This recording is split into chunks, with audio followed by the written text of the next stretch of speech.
So I want to give you guys a quick little sneak peek at partial derivatives to get you warmed up and excited for Wednesday's lecture. So partial derivatives are when we're differentiating a multivariable function with respect to one of its respective variables. So before we do that, what I want to do here is recall differentiating a single variable function. So let's say that we're given, the function f of x is equal to, say, sine of pi x plus pi squared. And you might think that this is silly because we certainly know how to differentiate this, but this is going to help us see the derivative with respect to x and y. So if I asked you to find the derivative here, we would make a note mentally to ourselves that pi is a constant, right? Although it looks like a variable, it's a real number, an irrational number.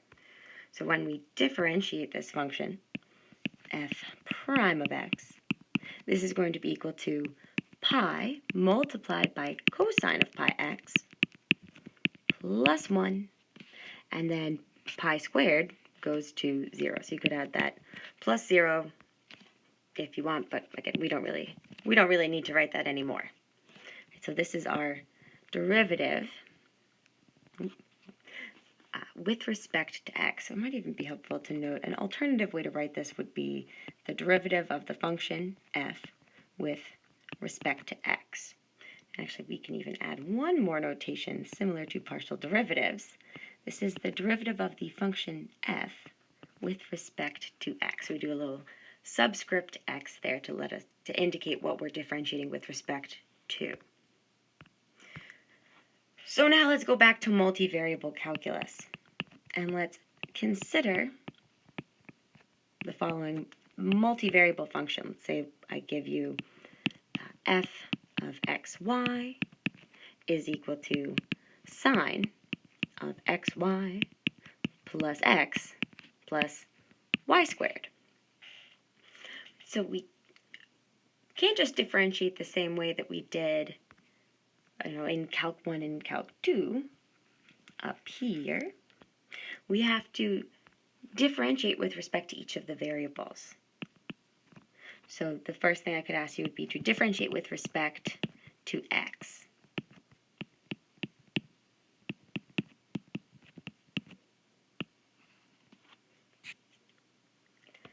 So we want to take the derivative of both sides here with respect to x. So we're taking a ddx of f of xy and a ddx of sine of xy plus x plus y squared. So you may be thinking to yourself, well, what do we do with y?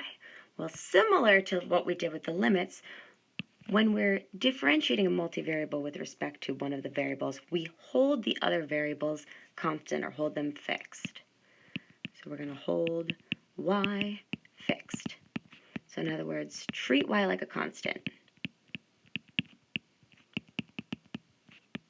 So just like we treated the constant pi like a constant, here we're going to treat y like a constant.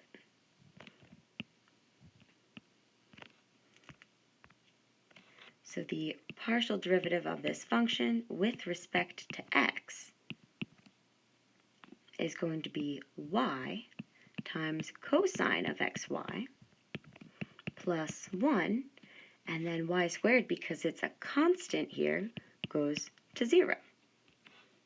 Right, and again, we don't really need to include that 0 in our final answer. But this would be our partial derivative with respect to x. And again, an alternative notation for the partial derivative with respect to x is f sub x. So now let's go ahead and we'll do the same thing here, but with respect to y. So say I asked you to differentiate or find the partial derivative with respect to y.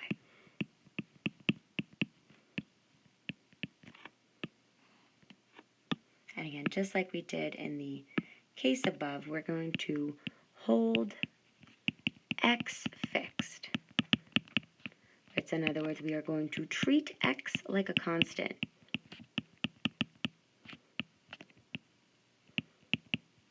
when we find the partial derivative with respect to y, we treat the other variable, x here, like a constant. So again, I'm indicating I'm differentiating with respect to y. So d dy of f of xy is equal to d dy of sine of xy plus x plus y squared. And again, you may want to remind yourself, at least as you're getting started, that these x's are constants. We're only differentiating with respect to y. So the partial derivative of our function f with respect to y is equal to x times cosine of xy, right, because x is a constant, that plus x, that differentiates to 0, and then y squared differentiates to 2y.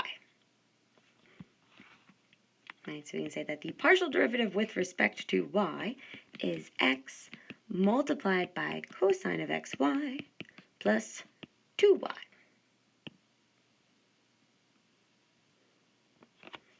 And there you have it. That is the story behind partial derivatives. And we'll be exploring this more together in class on Wednesday.